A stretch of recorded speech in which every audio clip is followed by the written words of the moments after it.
우리 함께 박수하며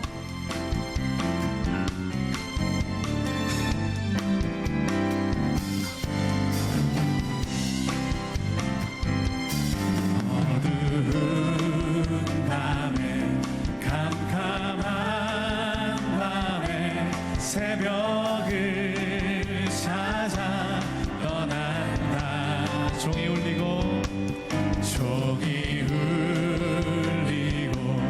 닭이 울어도 내 눈에는 오직 밤이었어. 우리가 처음 만난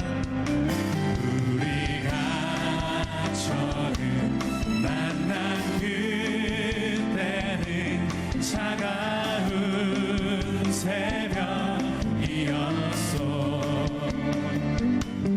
당신 눈 속에 여명이 있음을 나는 느낄 수가 있었어. 함께 찬양합시다. 오 주여, 오 주여, 당신께 감사하리라.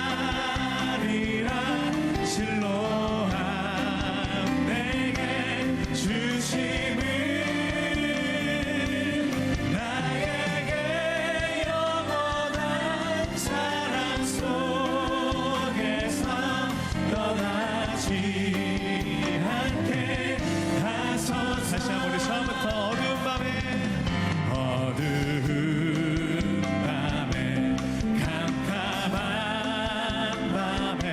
새벽을 찾아 떠난다.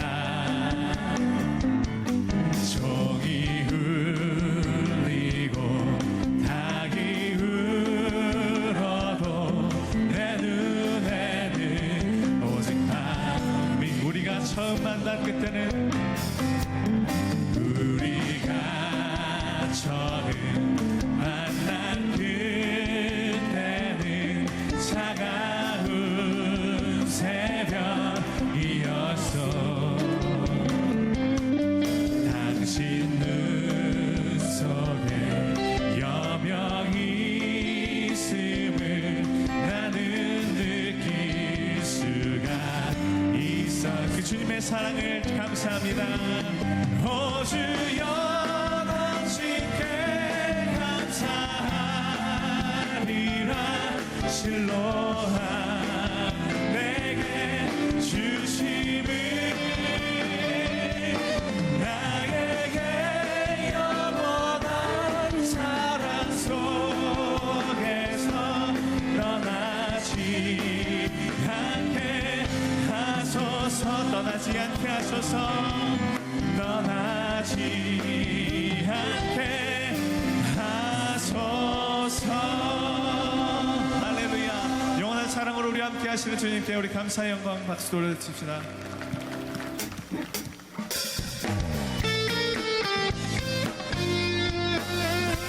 주님 한 분이면 만족합니다. 우리 이 고백 가지고 함께 힘차게 찬양합시다. 사람을 보며 세상을 볼 때 만족함이 없었네. 나의 하나님 그분을 볼 때 나는 만족하였네. 다시 한번 사람을 보며 세상을 볼 때 만족함이 없었네. 나의 하나님 그분을 볼 때 나는 만족하였네. 저기 빛나는 태양을 보라. 또 저기 서 있는 산을 보아라.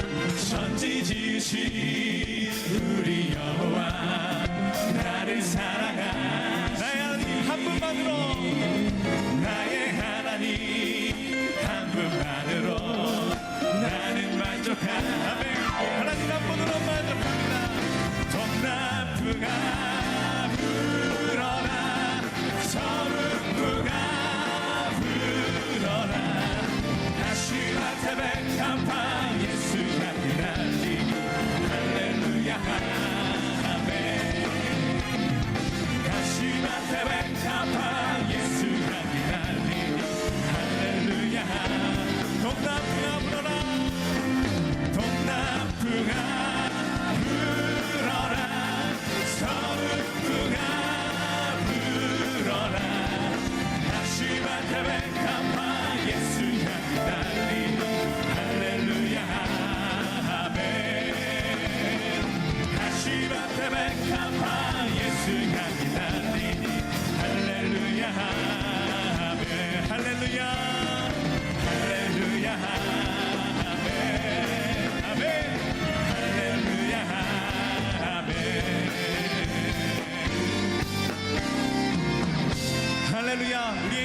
만족되시는 주님께 우리 감사와 영광의 박수 올려드립시다. 아멘.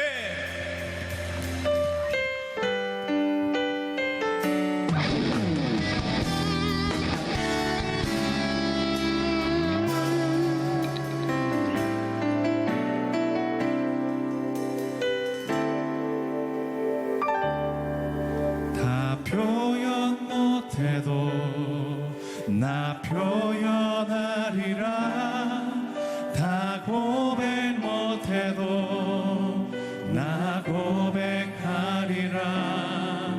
다 할 수 없어도 나 알아가리라. 다 닮지 못해도 나 닮아가리라. 다 표현 못해도 다 표현 못해도 나 표현하리라.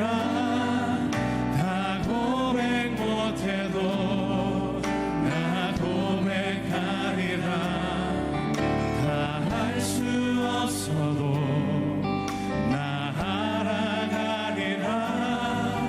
다 닮지 못해도 나 닮아가리라. 그 사랑 얼마나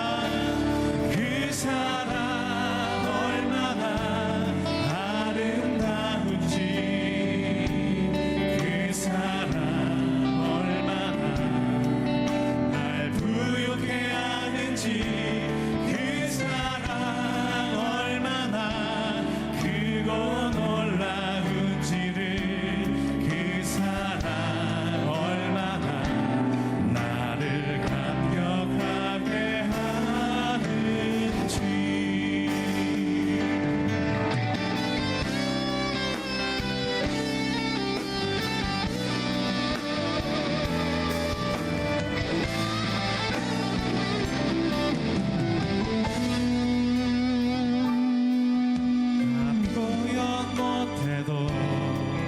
나 표현하리라. 다 고백 못해도 나 고백하리라. 다 할 수 없어도 나 알아가리라. 다 닮지 못해도 나 닮아가리라. 그 사랑 얼마나 아름다운지, 그 사랑 얼마나, 그 사랑 얼마나 날 부욕해 하는지, 그 사랑 얼마나 크고 놀라운지를, 그 사랑 얼마나 나를 감격하게 다시 한번 그 사랑을 찬양합시다.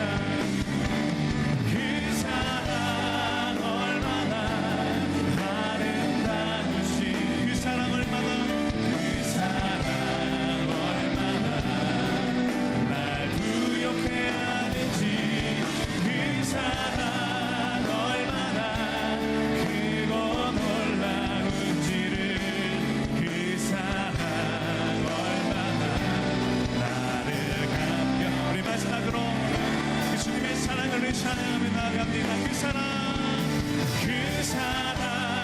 얼마나 아름다운지, 그 사랑 날 부욕해 하는지, 날 부욕해 하는지, 그 사랑 얼마나 크고 놀라운지를, 그 사랑 얼마나 나를 감격하게 하는지, 감격하게 하는지.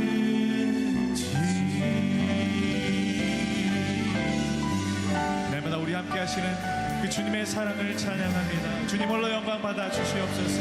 아멘.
오늘의 말씀은 사도행전 10장 19절에서 20절 말씀입니다.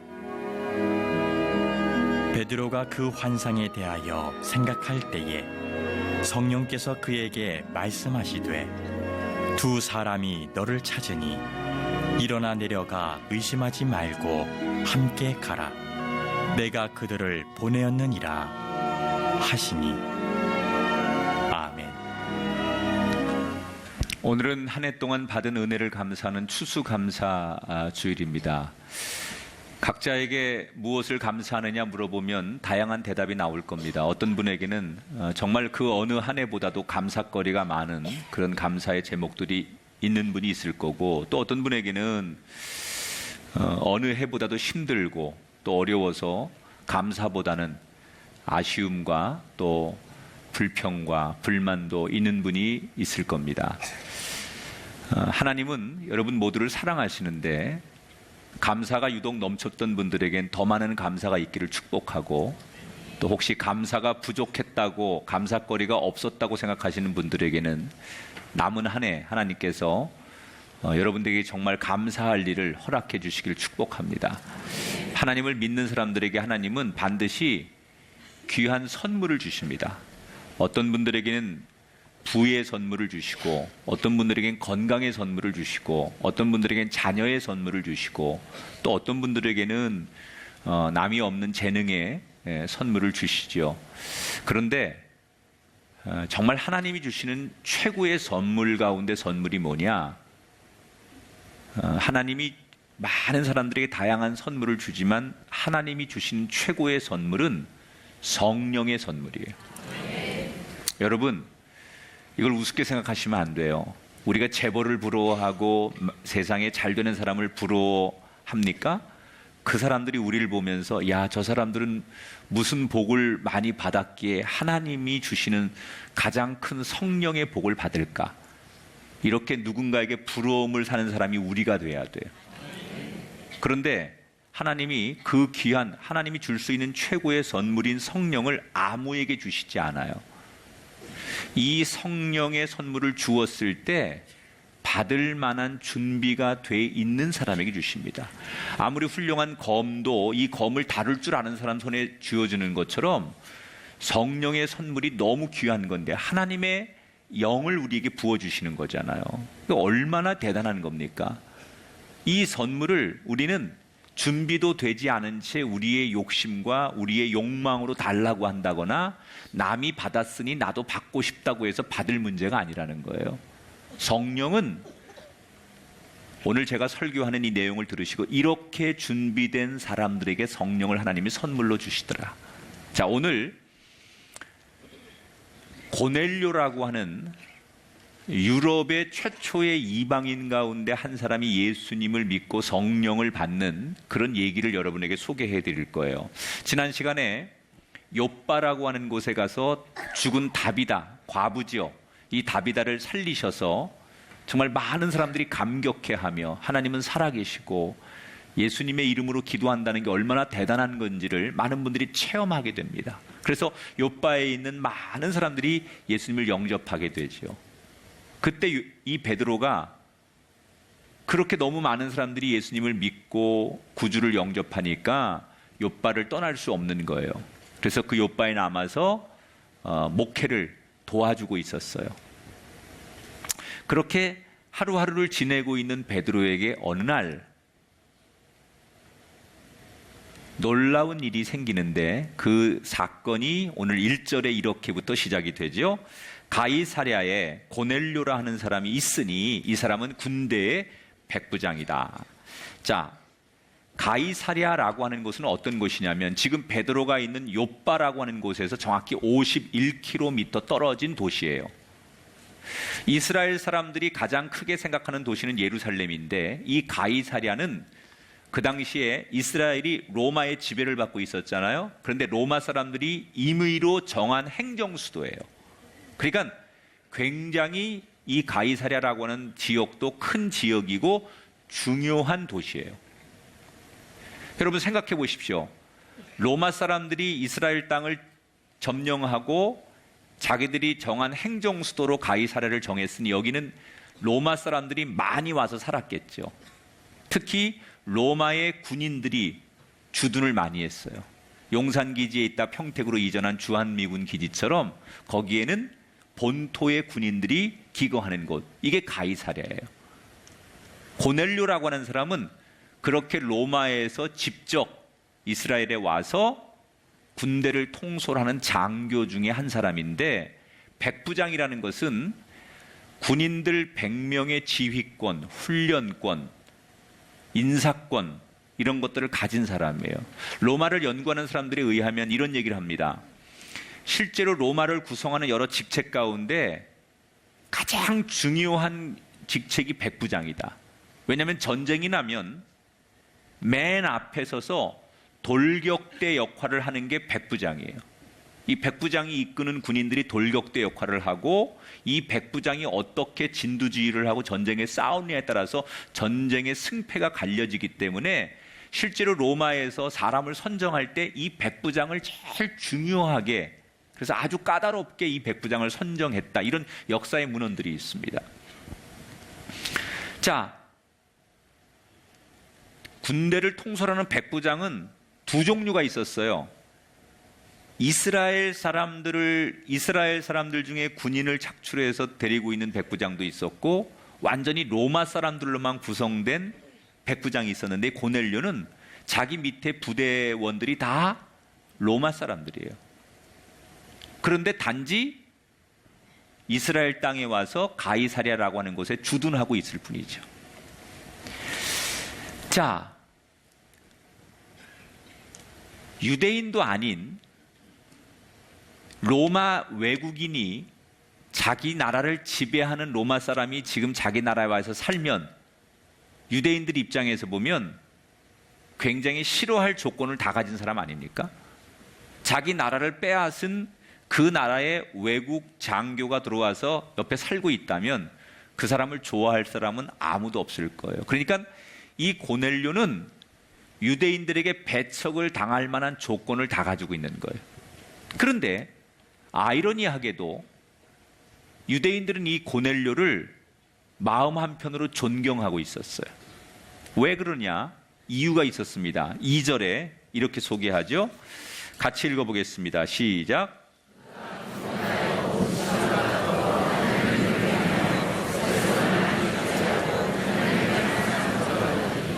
아멘. 자, 왜 그런다고요? 그가 경건한 사람이었다. 얼마나 경건하냐? 온 집안과 더불어 하나님을 경외했는데, 온 집안이라는 것은 자기의 직계 가족만 얘기하는 거 아니에요. 아내와 자식들을 넘어서서 그 집에 있는 노예나 하인과 일꾼도 다 포함해서 다 하나님을 경외하게 만들었다는 거예요.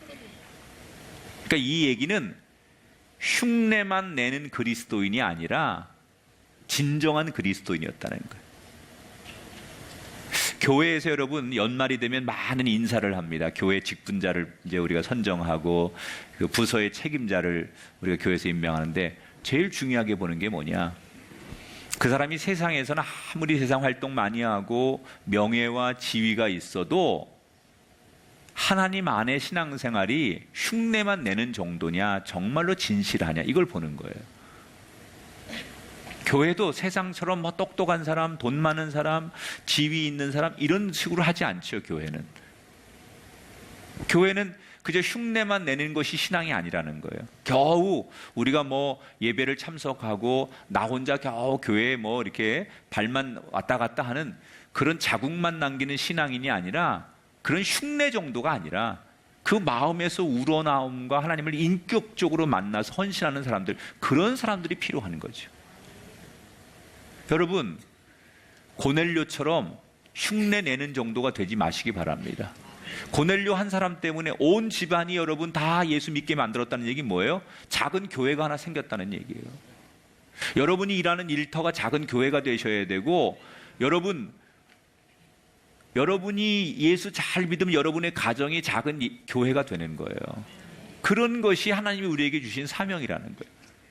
고넬료는 모든 사람들을 다 예수 믿게 해서 작은 교회를 만들었어요. 백성들을 많이 구제하고 하나님 앞에 항상 기도했다.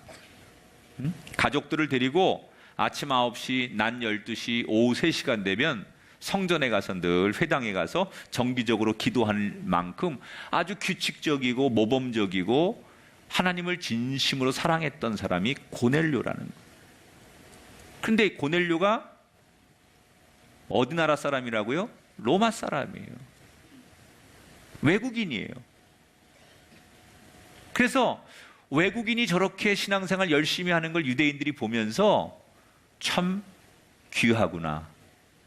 미워할래야 미워할 수 없는 신앙생활을 너무 경건하게 잘하고 어려운 사람들을 내 몸처럼 돌보니 비록 나라를 빼앗은 나라의 군인이긴 하지만 미워할 수 없는, 그리고 시간이 지나면서 한편으로 존경스러움이 생길 만한 그런 사람이 고넬료였다는 거예요. 그러나 유대인들의 마음 깊은 곳에는 어떤 생각이 있었냐면, 아무리 저 사람이 존경스러울 만한 일을 하는 사람일지라도 그래도 이방인, 외국인이기 때문에 하나님께서 하나님이 선택한 이스라엘 민족을 괴롭히는 저 외국 군대, 군인, 그리고 그 군인의 책임자인 저 고넬료를 하나님께서 축복하지는 않으실 거다. 이렇게 믿고 있는 거예요. 개인적으로는 참 훌륭한 사람이고 좋은 사람인데 우리 나라를 짓밟고 나라를 빼앗은 그 나라의 군인이기 때문에, 외국인이기 때문에 하나님이 우리 나라를 사랑하시기 때문에 저 고넬료도 하나님 앞에는 결국 축복을 받지 못할 것이다. 고넬료도 그걸 너무 잘 알고 있어요. 외국 사람들이, 자기가 외국 사람이기 때문에 이 이스라엘 사람들이 자기를 배척하는 걸 너무나 잘 알고 있었어요. 그러나 고넬료의 장점은 남들이 뭐라고 하든지 간에 하나님만 바라봤다는 거예요. 여러분, 이게 고넬료의 신앙이에요. 사람들이 뭐라고 평가하든 사람들이 뭐라고 얘기하든 나는 하나님만 바라본다. 여러분에게 이 신앙이 있게 되길 주 이름으로 축원합니다. 그런데 이렇게 정말 하나님만 바라보고 남들의 평가에 좌우되지 않는 삶을 사는 이 고넬료가 어느 날 놀라운 일을 경험하게 되지요. 자, 3절 5절 제90쯤 되어 환상 중에 밝히봄에 하나님의 사자가 들어와 이르되 지금 사람들을 요바에 보내어 베드로라 하는 시몬을 청하라. 자, 어느 날 오후 3시에 습관대로 기도하러 올라갔는데 갑자기 하나님의 천사가 찾아왔다는 거예요.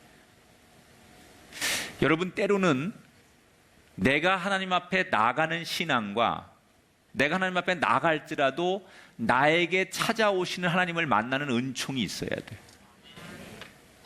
사실 기독교는 하나님이 우리에게 찾아오시는 종교예요. 예수 그리스도가 하늘의 모든 보좌를 버리고 인간의 몸을 입고 이 땅에 찾아오심, 이게 기독교 여러분 출발 아닙니까? 여러분에게 여러분의 인생의 가장 어려운, 어둡고 힘들고 바닥을 살아가는 인생 속에 주님의 찾아오심이 있게 되길 주 이름으로 축원합니다. 여러분의 가족과 자녀에게 주님 찾아오시는 역사가 일어나게 되길 주 이름으로 축원합니다. 어느 날 하나님의 천사가 기도하는 이 고넬료에게 찾아와서 뭐라 그러느냐? 고넬료야, 저 요바에 네 사람들을 보내서 베드로라는 사람을 찾아라. 그리고 그 베드로를 너희 집에 초청하거라. 신방하도록 모셔라. 이런 얘기예요. 자, 고넬료는 이 천사가 하는 이야기를 이해할 수가 없었어요. 두 가지 면에서 이해가 안 되는 거예요. 첫째, 베드로가 누군지를 몰라요, 고넬료는. 아니, 누군지도 모르는데 갑자기 하나님이 환상 중에 베드로라는 사람을 찾아가지고 너희 집에 모셔라. 두 번째, 왜 이 사람을 부르라고 하는지 알 수가 없는 거예요. 뭐 때문에? 여러분, 하나님이 왜 고넬료 보고 베드로를 청하라고 했을까요? 결론은 하나님이 이 고넬료를 너무 이뻐하시는 거예요. 그래서 성령을 선물로 주고 싶어서, 그래서 베드로를 청하라는 거예요, 지금. 그런데 하나님이 이 고넬료에게 베드로가 누군지, 왜 베드로를 너희 집에 초청해야 되는지 아무 말씀도 하지 않아요. 고넬료가 몇 번을 물었습니다. 베드로가 누구지요? 왜 베드로를 청해야 되죠? 이렇게 물었는데 하나님이 끝까지 침묵하시죠. 왜? 하나님이 베드로를 청하라고 하는 그 메시지를 주면서 고넬료에게 어떤 설명도 하시지 않고 밑도 끝도 없이 베드로를 초청하라고만 하신 걸까? 그 이유는 하나님이 진짜로 고넬료를 많이 사랑하신 거예요. 여러분, 그런 경험들이 있죠?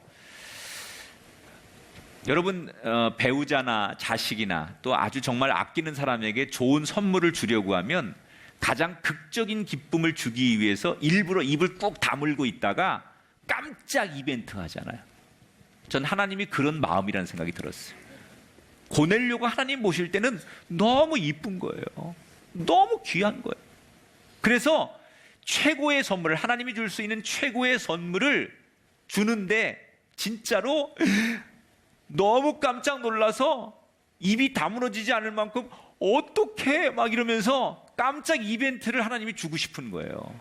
그래서 성령을 선물로 주는 그 순간까지 베드로를 불러서 그렇게 성령의 선물을 전달할 때까지 고넬료에게 왜 베드로를 부르라고 하는지 말씀을 하지 않는 거예요.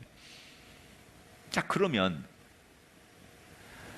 하나님 입장에서는 고넬료가 도대체 뭐가 그렇게 이뻤을까? 뭐가 그렇게 이뻤길래 하나님의 가장 귀한 선물을 유대인도 아닌 외국인 가운데 로마 사람인 고넬료에게 그 선물을 주시려고 이렇게 하나님께서 이벤트를 준비하시는 걸까?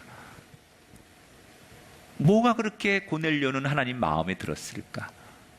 따라합시다. 하나님과 친밀해지려고 노력합니다. 많은 유대인들이 이 고넬료를 보면서 저 사람 외국 사람이니까, 하나님이 사랑하는 우리 유대 민족을 짓밟은 사람 중에 하나니까 아무리 저 사람이 착한 일을 하고 저 사람이 경건해도 하나님은 저 사람을 축복하지 않을 거야. 이걸 고넬료도 알고 있었고 다 그렇게 믿고 있었어요. 그런데 그런 주변에 수군거림이 있을 때마다 고넬료는 어떻게 했느냐? 사람들의 말 때문에 내가 하나님 믿는 거 다 의미 없는 거야. 내가 아무리 열심히 한들 저 사람들 얘기처럼 나는 외국인이고 나는 이방인인데 나 같은 사람을 하나님께서 똑같이 저 유대인들처럼 사랑해 주실 리가 없지, 이렇게 마음이 흔들려야 되는데 그렇지 않았다는 거예요. 그러면 그럴수록 그리 아니하실지라도 난 하나님을 사랑합니다, 그런 마음으로 고넬료는 더욱더 하나님 앞에 가까이 가려고 했어요. 여러분 인생의 고난과 환난과 핍박과 주변에서 여러분을 흔드는 어려운 일이 있을 때 그것은 여러분이 하나님 앞에 한 걸음 더 가까이 가려고 하는 통로가 돼야 돼요. 하나님 앞에 지금보다 한 걸음 더 가까이 갈 수 있는 좋은 통로는 뭐냐? 주변에서 나를 힘들게 하는 요소를 만났을 때, 내가 어려운 환경을 만났을 때, 그때가 하나님 앞에 갈 수 있는 한 걸음 더 가까워질 수 있는 기회라는 걸 알아야 돼. 근데 이 기회를 잘 선용한 분들은 남은 인생이 정말 영원히 복된 분들이 있어요. 어느 가정에 경제적인 한파가 몰아치고 어떤 분의 인생 속에 건강에 한파가 오고 어떤 분에겐 자녀에게 어떤 질병이 오고 어려움이 오고, 이런 어려움들의 상황 속에서 하나님을 만나서 하나님 앞에 겸손해져서 진짜로 하나님 앞에 진실해져서 흉내만 내는 신앙인에서 완전히 하나님을 두 손으로 붙잡고 매달리는 신앙인으로 바뀌어서 온전한 그리스도인, 하나님과 더 가까워지는 성도가 있어요. 여러분, 고난이 기회가 되시길 축복합니다. 환난이 기회가 되시기를 주의 이름으로 축복합니다. 고넬료는 주변 사람들이 흔들수록 더 하나님 앞에 가까이 나갔다는 거예요. 그랬더니 어떻게 됐느냐? 그런 고넬료가 어떻게 됐느냐? 4절을 같이 읽어봐요. 시작. 천사가 이르되 내 기도와 구제가 하나님 앞에 상달되어 기억하신 바 되었으니 하나님께서 칭찬하시고 성령을 선물로 주셨다는 거예요. 여러분, 세상이 나를 알아주지 않는다고 실망하지 마시기를 바랍니다. 그 옛날 고넬료를 보신 하나님은 지금도 여러분을 다 보고 계십니다. 하나님은 우리의 심령을 보시고 우리 삶을 보시고 우리 중심을 보시고 우리에게 성령의 선물을 받을 만한 사람이 누구인지를 감찰하고 계신 분이에요.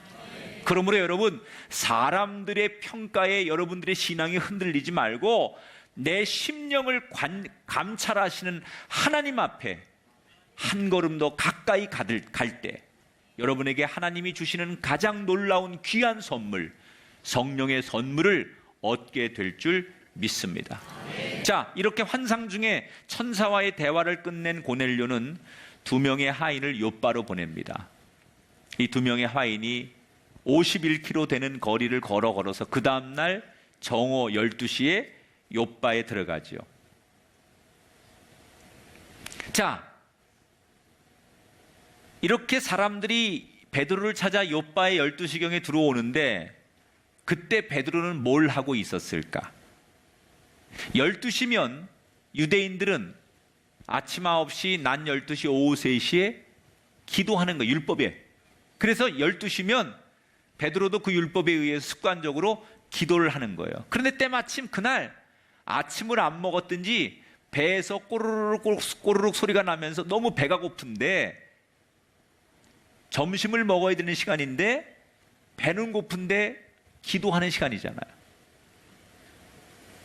그때 베드로가 아무리 배가 고파서 꼬르륵 속에서 그래도 기도하는 시간이니까 그는 보통 기도하러 이렇게 이제 회당에 가지 않으면 자기 집 위에 옥상이나 다락방 같은 곳에 기도처소를 만들어놔요.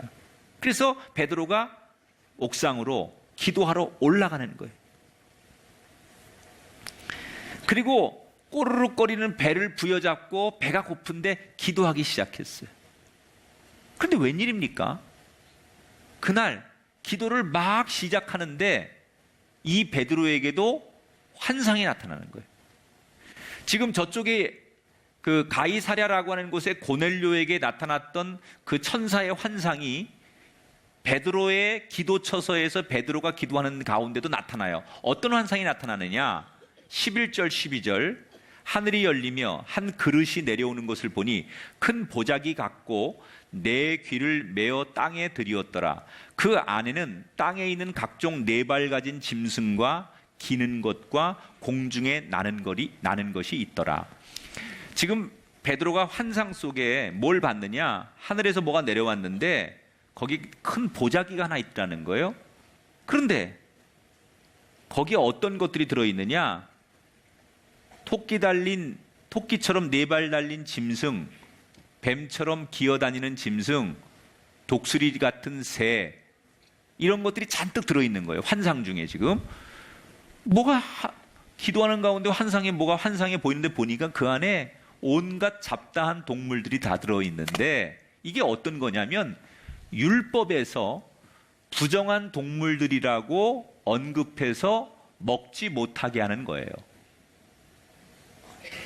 자, 다시 설명할게요. 율법은 구약의 모세 시대 하나님께서 모세에게 준 명령이에요. 이스라엘 백성들이 이제 새로운 나라를 만들어야 되는데 그래서 뭐 가족은 어떻게 해야 되고 이웃은 어떻게 해야 되고 예배는 어떻게 드려야 되고 음식은 먹는 걸 뭘 먹어야 되고 먹지 말아야 되는 게 뭐가 있고 이렇게 구분해 준 게 율법이에요. 물론 이 율법에는 하나님이 원래 주신 것 이외에 그 율법을 잘 지키기 위해서 인간들이 규칙을 자꾸 만들죠. 그래서 율법이 커지긴 해요, 나중에는. 그러나 율법에 부정한 음식이라고 먹으면 안 되는 것들이 있어요. 그 왜 이 율법에 부정한 음식을 만들었을까? 여러 가지 그 학설들이 있는데 예를 들면 이런 거예요. 이스라엘 땅에는 없는 이 고기나 뭐 짐승이 있는데 그런 것들을 사람들이 너무 좋아하면 외국에서 그 동물들을 자꾸 수입하다가 되다 보면 이스라엘의 경제가 흔들려지니까 그래서 아예 율법에서 부정한 것이다 이렇게 말하는 것도 있고 돼지고기 같은 거는 너무 맛있어가지고 다른 음식은 안 먹고 이것만 먹게 될 게 뻔하니까 이런 것들도 아예 먹지 못하게 부정한 것으로 구분을 해놓기도 하고, 뭐 굉장히 또 뭐 이렇게 피를 흘려서 이 동물들을 잡아먹게 되면 인간이 잔혹해지기 때문에 그런 것들 때문에 인간을 잔혹하지 않게 하기 위해서 그런 것이다. 뭐 여러 가지의 그 성경을 연구하는 분들의 학설이 있는데, 아무튼 베드로가 지금 만난 이 환상 중에 만난 동물들은 하나같이 율법에서 부정하고 더러운 거니까 먹지 말아라, 이렇게 구분해 놓은 것들만 보이더라는 거예요. 베드로는 여러분 신령한 사람이고 예수님의 제자잖아요. 딱 보니까 율법에 다 금지한 것들만 있으니까 구역질이 나는 거예요. 그런데 하나님이 바로 뭐라고 음성을 주시느냐? 13절에 베드로야 일어나서 너 그걸 잡아먹어라 그러는 거예요. 아니, 이런 아이러니가 다 있어요? 율법에서는 부정하다고 먹지 말라고 한 걸 잔뜩 보여주면서 하나님께서 그걸 잡아먹으라는 거예요. 물론 베드로가 지금 너무 배가 고파서 뭐든지 먹고 싶은 식욕이 막 땡기는 때긴 하지만, 아무리 그래도 그렇지 율법에서 금지한 걸 먹으라고 하니, 그래서 베드로가 뭐라고 대답하느냐? 하나님, 아닙니다. 내가 아무리 배가 고파도 율법에서 금지한 걸 내가 어떻게 잡아먹습니까? 그때 하나님께서 베드로에게 아주 단호하게 말씀하시는 게 14절에 나와요. 같이 읽어봐요.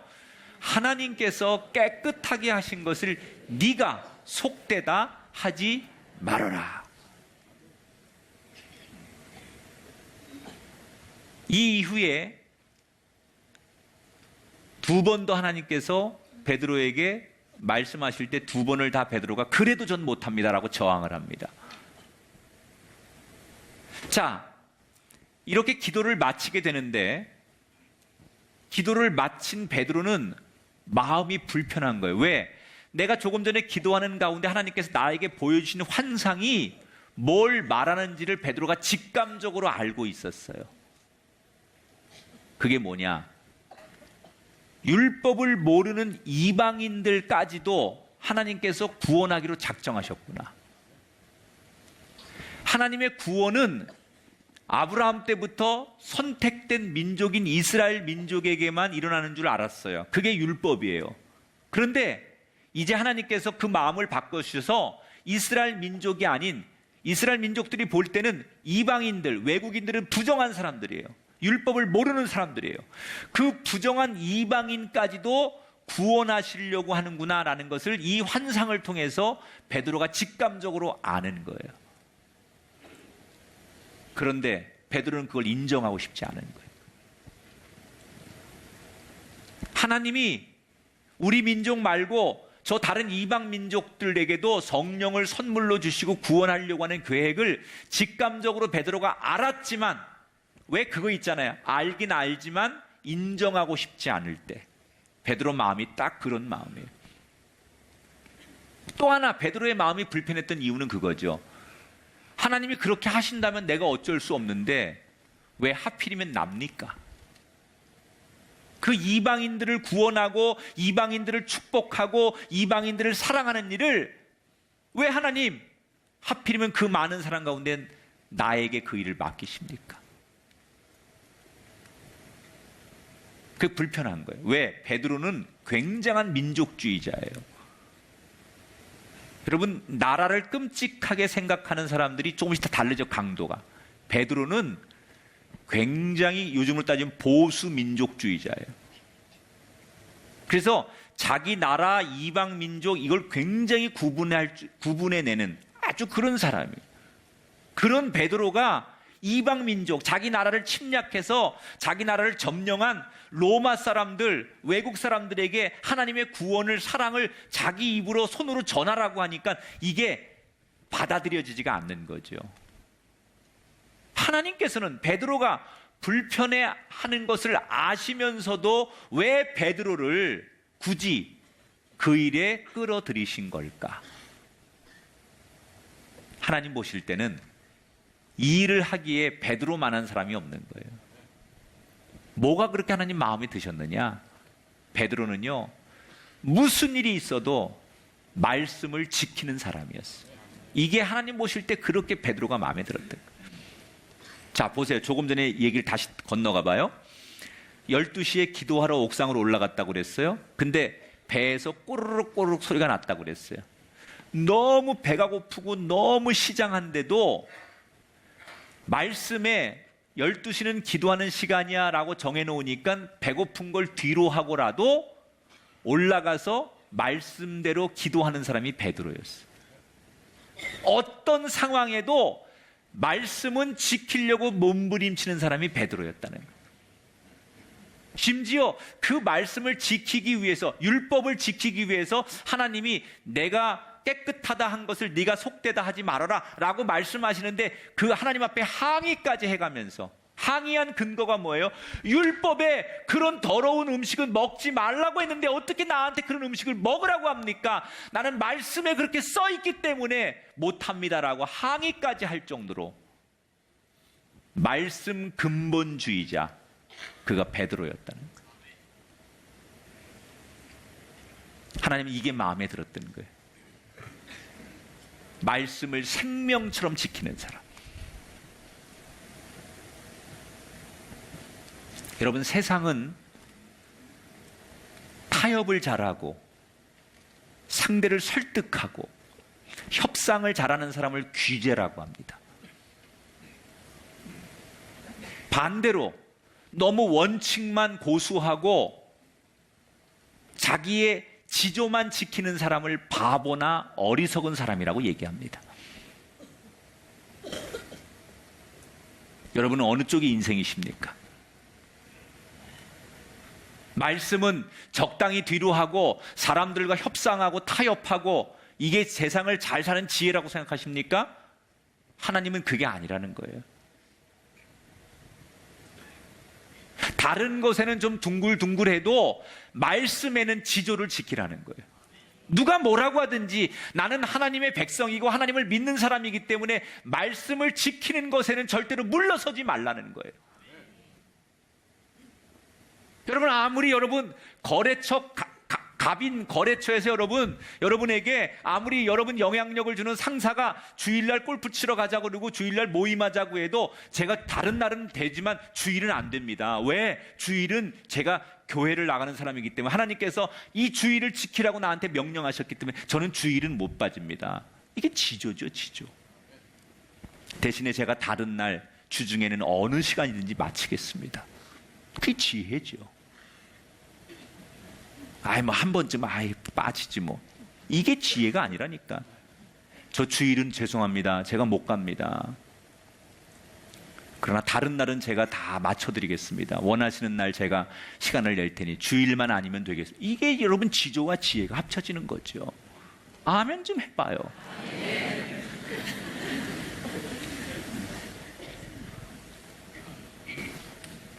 하나님이 베드로에게 왜 그 이방인들을 구원하는데 베드로를 쓰시고 이제 베드로도 다시 고넬료에게 성령을 임할 때 그 옆에서 같이 성령을 재체험하잖아요. 왜 하나님께서 그 엄청난 선물을 베드로에게 주시느냐? 말씀을 지키는 지조. 이걸 하나님 보신 거예요. 난 여러분이 이런 분 되길 바랍니다. 세상에 나가서는 똑똑하고 뭐 적당히 하고 그런데 하나님 말씀에 그냥 자기 마음대로 막 갖다 붙이 자기가 하나님도 아닌데 뭐 안식일은 내 마음대로 지키면 되지 뭐 예배는 내 마음이 중요하지. 응? 그런 자기의 편리대로 말씀을 만드는 게 아니에요. 하나님 말씀은 불변한 거니까 내가 해석하면 안 된다는 거죠. 자, 기도를 마쳤는데 이 환상이 주는 의미가 뭔 줄 아니까 마음이 찝찝한 거예요. 불편한 거예요. 하나님이 그러라고 하는데 끝까지 저항한 자기 자신이 불편한 거예요. 이제 조금 있으면 너에게 이방인이 올 거다라는 걸 암시하는 거거든요, 이게요. 자, 베드로는 자기 지금 예루살렘 교회가 대개는 거의 다 이스라엘 사람들이에요. 그러면 지도자인 자기가 만약에 교인들 앞에 가서 내가 이방 사람들과 접촉했다는 것을 교인들이 알게 되면 자기의 목회 지도력에도 교인들에게 배척을 당할 게 뻔해요. 그래서 이 베드로는 자기의 신념도 그렇지만 자기 목회하는 공동체에서 내가 이방 사람을 만남으로 인해서 교회가 자기를 신뢰하지 않는 것에 대한 걱정도 있었어요. 그래서 가능하면 지금 이 자리를 빨리 벗어나고 싶은 게 솔직한 베드로의 심정이에요. 그런데 바로 그때 성령께서 베드로에게 이렇게 말씀하십니다. 19절 20절. 두 사람이 너를 찾으니 일어나 내려가 의심하지 말고 함께 가라. 내가 그들을 보냈느니라. 벌써 올 게 온 거예요. 이 하나님의 음성이 들리자마자 똑똑하고 문 두드리는 소리가 들립니다. 밖에서 누가 이렇게 소리치는 거예요. 실례합니다. 혹시 여기가 베드로 선생님 사시는 곳입니까? 전날 고넬료가 보냈던 하인들이 베드로를 찾아온 거예요. 고넬료가 보낸 사람들이 정중하게 저희 주인 어른이 선생님을 정중히 초대합니다. 모셔오랍니다. 고넬료가 이방 사람이고 로마 사람이라는 걸 알았어요. 베드로가 갈까 말까 고민하기 시작합니다. 자기는 민족주의자예요. 이방인들에 대해서 아직까지 마음을 열지 못해요. 그런데 하나님은 네가 가라는 거예요. 가야 돼요, 말아야 돼요. 고민하지요. 그런데 베드로가 갑니다. 23절에 보니까 이튿날 일어나 그들과 함께 갔다 그랬어요. 자, 여기서 세 번째 하나님이 베드로를 사랑하시는 이유가 나와요. 베드로는 고넬료를 향해 갈 때 자기가 원해서 가는 게 아니에요. 그렇죠?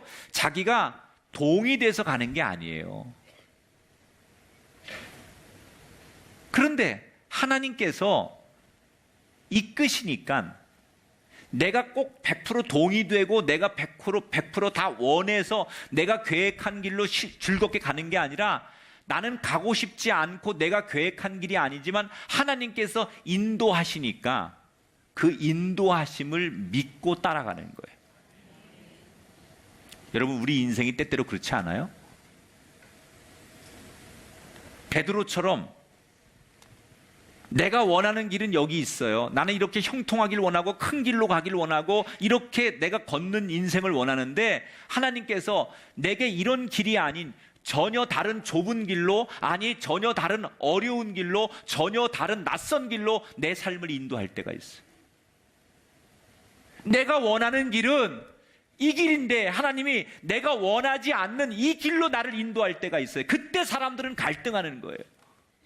내가 기도한 제목은 이거고 내가 부르짖고 계획한 건 이건데 하나님이 전혀 다른 길로 나를 인도하실 때 내가 생각한 길과 하나님이 인도하신 그 길 사이에 갈등하는 것, 이것이 인간의 모습이라는 거죠. 저도 목회를 하면서 목사지만 때때로 하나님을 다 이해하지 못할 때가 있어요. 하나님이 왜 나를 여기 보내셨을까? 왜 하나님이 나한테 이런 어려움을 주실까? 아마 어떤 분들에겐 오늘 추수감사절을 맞으면서 나는 지난 1년간 정말 열심히 살았는데 왜 하나님은 내 기도를, 우리 가정의 기도를 들어주시지 않는 걸까? 여러분, 오늘 저는 이 설교를 통해서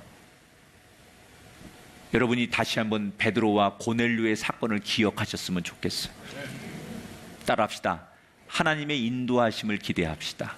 하나님의 인도하심을 기대합시다.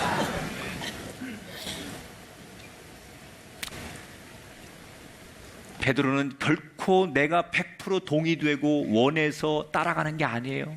그 이방 사람 고넬료에게 가는 게 죽는 것보다 싫고 자존심 상하고 자기 민족을 버리는 듯한 배신자 같은 느낌이 들었어요. 그러나 주의 인도하심을 믿는 거예요.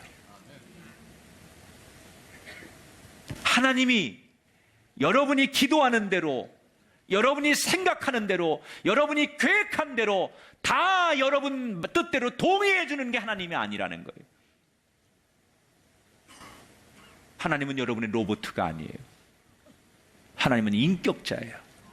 여러분을 창조하시고 여러분을 다스리시는 여러분의 주인이세요. 나보다 나를 더 잘 아시고 우리는 내일 일을 모르지만 그분은 내일 일을 아시는 분, 예비하시는 분, 가장 좋은 것을 그의 자녀에게 주시는 분, 그분이 하나님이십니다. 그렇다면 우리가 10년 동안 계획하고 평생을 원하고 바랬던 일대로 되지 않을지라도 그분의 인도하심을 믿고 따라가는 인생, 이것이 베드로처럼 하나님의 가장 값진 선물을 받을 수 있는 자격이 주어지는 사람인 것을 기억하십시오. 주님의 인도하심을 믿으십시오. 혹시 여러분의 자녀와 우리 젊은이들이 입시에 실패를 해도 주님의 인도하심을 믿으십시오.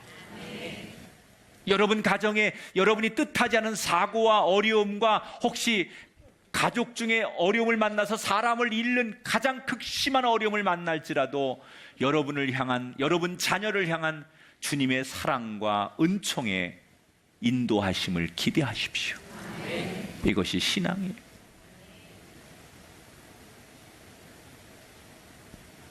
베드로는 바로 그런 인생을 살았던 사람이에요. 주의 인도하심, 기가 막힌 주의 인도하심, 그 말씀이라면 생명처럼 지키는 사람, 주의 인도하심을 기대하는 사람에게, 이런 것들이 준비된 사람에게 하나님이 우리에게 줄 수 있는 가장 귀한 선물, 여러분 하나님이 주시는 선물은 부귀의 영화의 선물이 아니에요.